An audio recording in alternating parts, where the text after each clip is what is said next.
Bem-vindos à nossa conversa de hoje. Olha, hoje a gente tem um material um pouco diferente. É uma análise de uma ministração religiosa. Isso mesmo.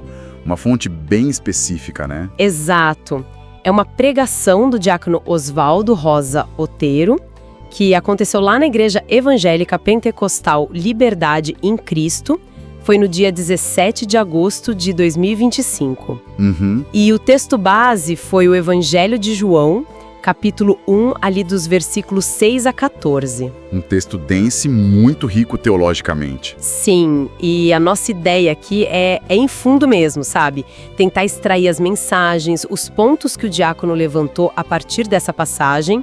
Ok, vamos analisar isso mais a fundo. Vamos lá. Ah, e só um toque rápido. Para quem curte esse tipo de análise detalhada, de fontes diferentes, considera se inscrever aqui no canal, deixar um gostei. Ajuda bastante a gente a continuar com esse trabalho. Coisa de, 30 a 60 segundos no máximo para fazer isso, rapidinho. Com certeza. E começar pelo prólogo de João é sempre um desafio interessante. Ver como esses versículos foram usados ali naquela pregação específica, né? Qual a mensagem que o diácono quis passar para a congregação? E isso diz muito sobre a comunicação religiosa ali. Certo. Então vamos começar como ele começou. Pelo João Batista, né? A ministração usou direto o texto. Houve um homem enviado de Deus cujo nome era João. Este veio para testemunho para que testificasse da luz a fim de que todos cresçam por meio dele. E a primeira coisa que ele fez foi marcar bem a diferença. João Batista não era a luz. Sim, ele era o testemunho da luz. Exato, veio para testemunhar. E essa distinção, ela é crucial na estrutura da mensagem que ele está construindo ali, né? Ele reforça citando o texto mesmo. Não era ele a luz, mas veio para que testificasse da luz. Faz sentido. Claro, enviado de Deus não é pouca coisa, mas a função dele é preparar o caminho, é ser testemunha. Isso direciona toda a atenção para a figura central que vem depois, que é a luz. Entendi. Então não é só para não confundirem João com Jesus. É estratégico para dar o devido peso a Jesus que vem a seguir. Exatamente. É preparar o terreno. Ao colocar João como testemunha e não a fonte, a pregação já estabelece a singularidade, a supremacia de Cristo na narrativa. A mensagem é tipo, ouçam essa testemunha porque ela valida quem está chegando. Cria uma expectativa, né? Isso, e sublinha a autoridade divina da mensagem principal. A ênfase ali na pregação recai muito sobre o João, cumprindo esse papel, preparando o caminho para aquele que havia de vir após ele, aquele que traria a iluminação de verdade. Interessante essa construção. E isso leva direto pro foco principal, né? Jesus Cristo. Ele é apresentado como a luz verdadeira. A pregação destacou muito essa frase. A luz verdadeira que alumia a todo homem que vem ao mundo.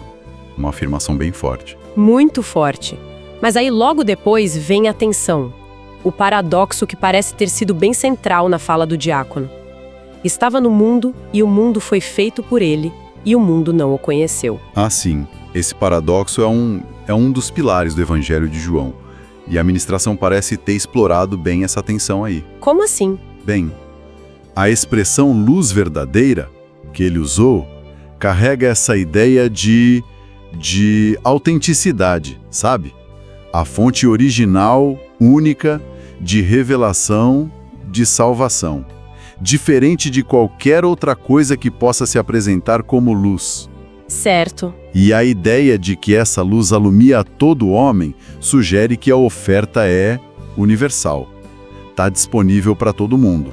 Mas aí que tá o choque, né? Essa oferta universal bate de frente com a rejeição que vem logo em seguida. Como que a pregação trabalhou isso? Essa tensão entre a luz criadora presente no mundo e o mundo não reconhecendo. A pregação parece ter focado no drama cósmico da situação.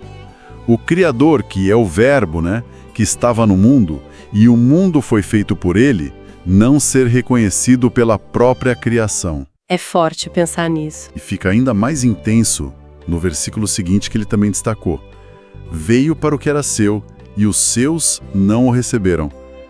Aí a análise fica interessante quando a gente pensa, quem são os seus? Sim, essa foi uma pergunta que a pregação fez, né? Quem seriam os seus ali na interpretação dele? Olha, na interpretação mais tradicional, que é comum nesses contextos evangélicos, o que era seu se refere, primeiro, ao mundo criado, mas, de forma mais específica, à nação de Israel, o povo da aliança no Antigo Testamento. Ah, entendi. Um povo escolhido. Exato. Os seus, nesse sentido, seriam os membros desse povo que, segundo o Evangelho, majoritariamente não reconheceram Jesus como o Messias. A ministração parece ter usado essa leitura histórica para construir um ponto mais geral sobre incredulidade humana, a rejeição da revelação divina. Então, essa rejeição histórica vira meio que um exemplo para uma rejeição que continua acontecendo. E isso parece que sim. A pregação usa essa rejeição lá do início não só como fato histórico, mas como um espelho da condição humana. A ideia é que a mesma dinâmica pode se repetir, sabe? A luz continua brilhando, mas muita gente continua sem reconhecer, sem receber. Entendi. Essa tensão do paradoxo oferta universal versus rejeição específica cria um pano de fundo bem dramático para a mensagem de salvação que ele vai apresentar depois. A conexão que a ministração fez é que essa rejeição está ligada às trevas do pecado, que impedem as pessoas de ver a luz. E a missão de Jesus seria justamente dissipar essas trevas para quem aceitasse ele. E essa aceitação é o outro lado da moeda, né? O que nos leva ao terceiro ponto forte da ministração. Ele destacou muito a promessa do versículo 12. Ah, sim. O ponto de virada. Mas a todos quantos o receberam, deu-lhes o poder de serem filhos de Deus, aos que creem no seu nome.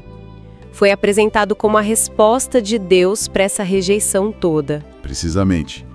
Diante daquele quadro de rejeição, surge a oferta da graça. A ministração enfatizou isso. Apesar da rejeição geral, teve gente e tem gente que recebeu Jesus.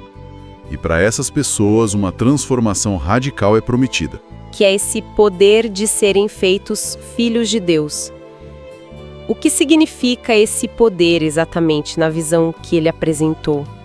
É tipo uma habilidade especial?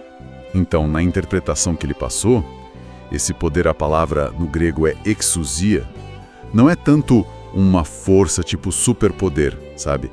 É mais uma autoridade, um direito, uma legitimidade que Deus concede. Ah, tá. É a capacidade de entrar numa nova relação com Deus, uma relação de filho. E isso implica, dentro da teologia dele, perdão, reconciliação, acesso à graça, à verdade de Deus. É uma mudança de identidade espiritual mesmo, bem profunda. E ele reforçou que essa nova identidade vem de Deus, né? Diferente da nossa filiação normal humana, mencionou que esses filhos não nasceram do sangue, nem da vontade da carne, nem da vontade do varão, mas de Deus. Sim, esse contraste é teologicamente muito forte na mensagem dele. Mostra que essa filiação não é algo natural, que a gente herda por família, sangue, nem é resultado de esforço humano, de desejo, vontade da carne, vontade do varão. Entendi. É apresentada como uma obra exclusiva de Deus, mas de Deus. Tipo um renascimento espiritual que só acontece porque Deus age. E a condição para receber isso, como a pregação deixou bem claro, é aos que creem no seu nome. A fé em Jesus Cristo é o canal, único canal. Nesse ponto, parece que o diácono até usou um testemunho pessoal, né? Falou da própria experiência de ouvir o evangelho, aceitar Jesus, como isso funcionou ali na pregação. O testemunho pessoal é uma ferramenta retórica muito eficaz, né? Ele meio que dá corpo para a promessa abstrata.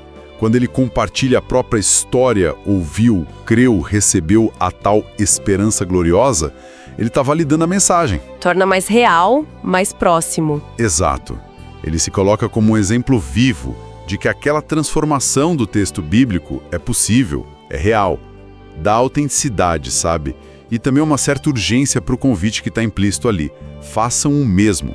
A transformação deixa de ser só uma ideia teológica e vira algo que se experimenta. Faz todo sentido. Transforma a doutrina em experiência vivida. E a pregação não parou nessa promessa individual, né? Teve um quarto ponto que parecia um chamado mais coletivo, uma ideia de continuidade. O diácono falou que Deus continua separando um povo para testemunhar. Correto. A lógica que ele apresentou é meio cíclica, contínua. Começou com João Batista como testemunha, mas a função de testemunhar não acabou ali. A pregação argumenta que essa necessidade de testemunho continua porque a dinâmica luz versus trevas, aceitação versus rejeição, ainda está rolando no mundo. Aquela frase dele, sempre houveram e sempre vai haver homens que falam deste amor a este mundo, reforça bem essa ideia de uma corrente que não para. Entendi. Então o chamado final é para que as pessoas na igreja se tornem parte dessa corrente de testemunhas também. Exatamente. Se a gente conectar tudo, a rejeição inicial de Cristo, o mundo não o conheceu, os seus não o receberam, cria essa necessidade permanente de falar sobre ele. O testemunho vira o jeito como a luz verdadeira e a oferta de ser filho de Deus continuam sendo apresentadas para o mundo. Faz sentido. O encorajamento final da ministração foi bem direto nesse ponto. Que nós possamos cada dia mais, com mais convicção, falar a este mundo desse amor glorioso. E qual seria o foco desse testemunho? A mensagem principal para compartilhar, segundo ele. A mensagem central pelo fechamento da ministração é esse amor glorioso de Deus que se mostrou em Jesus. E o poder que ele tem de transformar, perdoar pecados, mudar a vida, transformar. E o ponto alto de tudo isso é a salvação, que leva à maior bênção que ele definiu como a promessa de vida eterna. Entendi. Então a pregação termina não só explicando a teologia, mas com uma comissão mesmo, uma missão, incentivando os ouvintes a participarem ativamente e espalhar essa mensagem de esperança. Ok. Então, vamos tentar amarrar as ideias principais que a gente tirou dessa análise da ministração do diácono Oswaldo Otero. Primeiro, João Batista. Não a luz, mas a testemunha essencial que validou a chegada da luz. Isso. Depois, Jesus. A luz verdadeira, o Criador que veio ao mundo, mas enfrentou o paradoxo da rejeição, principalmente dos seus. O drama central ali. Exato. Mas, no meio dessa rejeição, a oferta de Deus. Quem o recebe pela fé ganha a autoridade, o poder de se tornar filho de Deus. Um nascimento espiritual que vem direto de Deus. Uma transformação radical. E, por fim, essa experiência pessoal leva a um chamado contínuo. Os próprios crentes devem ser testemunhas dessa mensagem, falando do perdão, da transformação e da esperança de vida eterna em Cristo. Perfeito. E essa análise toda nos deixa com uma reflexão interessante sobre a atenção principal que ele explorou, que está tanto no texto bíblico quanto na pregação, né? Que é essa dança entre a iniciativa de Deus e a resposta humana. Como assim? Ficou claro na ministração que a luz veio por vontade divina, que Deus mandou testemunhas, que a oferta de ser filho é pura graça de Deus. Tudo começa com Deus. Certo. Só que a concretização disso na vida de alguém depende de uma decisão, de receber, de crer. Isso levanta uma questão importante sobre a perspectiva daquela fonte. Como essa dinâmica entre a soberania de Deus na oferta e a responsabilidade humana na resposta molda o jeito de entender a fé, a salvação. Entendi. A decisão individual tem um peso enorme ali. Exatamente. A pregação coloca um peso bem grande na escolha pessoal diante da revelação. A luz está lá, disponível, mas a decisão de abrir os olhos para ela ou de continuar nas trevas é apresentada como crucial, definidora do destino da pessoa. Uma reflexão bem instigante mesmo, sobre liberdade e responsabilidade diante do divino. Um tema forte que com certeza marcou aquela mensagem. Sem dúvida. Bom, por hoje acho que exploramos bastante. Querendo Deus, voltaremos em breve com mais análises.